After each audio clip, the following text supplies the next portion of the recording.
Трнорушка.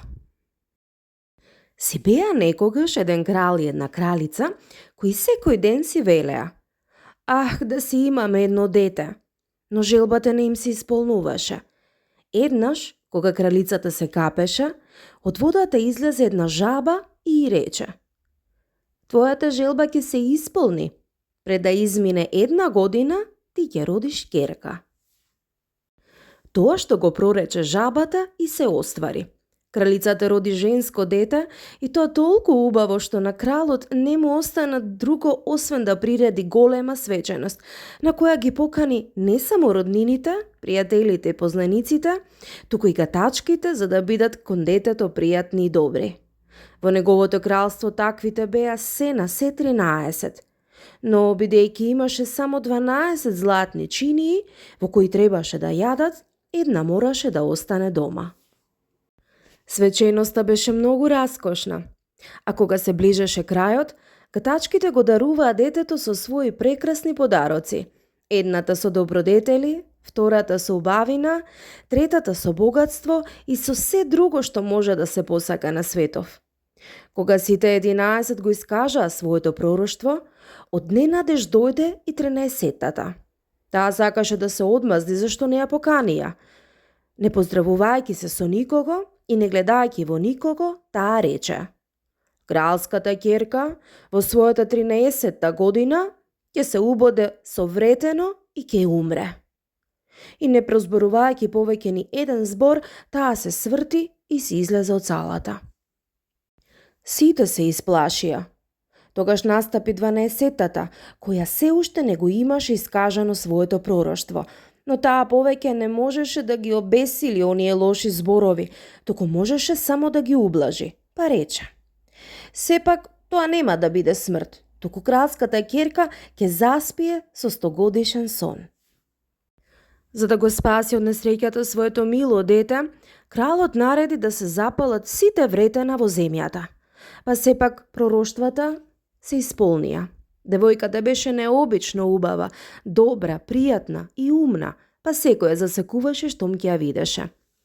Но навистина, на денот кога девојката наполни токму 15 години, се случи кралот да не биде дома, а не беше ни кралицата. Во дворецот од кралот остана принцезата сосема сама. Талкајќи така по дворецот, таа дзиркаше во визбите и одаите, па најпосле дојде кај една стара кула.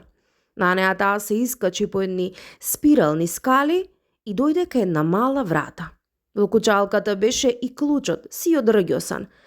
Таа го сврти клучот и вратата се отвори, а кога погледна внатре, што ке види? Една стара жена седи со вретено враце и трудолюбиво преде кадела. "Добар ден, стара мајко," ја поздрави кралската ќерка. "Што правиш тука?" "Предам," одговори старата и ја нишна главата. "Што е тоа што толку весело скока и се врти?" запраша девојката, па го зеде вретеното за да преде. Но штом го допре, се исполни волшебното пророштво. Кралската ќерка се боцна на прстот и веднаш падна на постелата што се наоѓаше тука и заспа во длабок сон. Тој сон се прошири врз целиот дворец. Заспа и кралот и кралицата кои току-што стигнаа дома и влегоа во салата. Заспа и сите дворјани. Заспа и коњите во шталата, кучињата во дворот, гулабите на покривот, мувите на зидовите. И огнот што беше распален почна да тлее и згасна. Месото што се печеше престана да чрчори. Заспа и готвачот. Го пушти да си оди и момокот, кога заради несмасност сакаше закоса да го грабне. И ветерот стивна, па на дрвјата пред дворецот не затрепери ни едно ливче. Околу дворецот израсна жива ограда од трња и од година во година таа се повеќе растеше, додека најпосле не го опколи сиот дворец и порасна повисоко од него, па ништо не се гледаше, дури ни знамето на покривот од дворецот. По целата земја кружеше приказно дека таму спие убавата Трнорушка, така ја нарекуваа. Од време на време доаѓаа принцови и сакаа низ живата ограда да влезат во дворецот, ама не успеваа. Како да имаше раце, трњето цврсто се држеше. Момчињата ќе се закачеа и не можеа повеќе да се откачат. Пак утрите гинеа. По многу години, пак дојде еден кралски син и слушаше кога еден старец раскажуваше за оградата од трња, зад која се наоѓа дворец.